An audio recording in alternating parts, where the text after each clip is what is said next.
These are the electrical engineers working on building a wiring diagram for the transmission compressor assembly.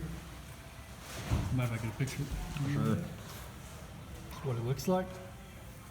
This is the transmission compressor assembly with the solenoids that actuate the lever that controls the transmission shifting position. This is a electronic version of the wiring diagram. That is the Arduino Mega 2560. You can see they have the breadboard. It's coated in silicone, generating issues for rewiring it once the pneumatic lines are disconnected.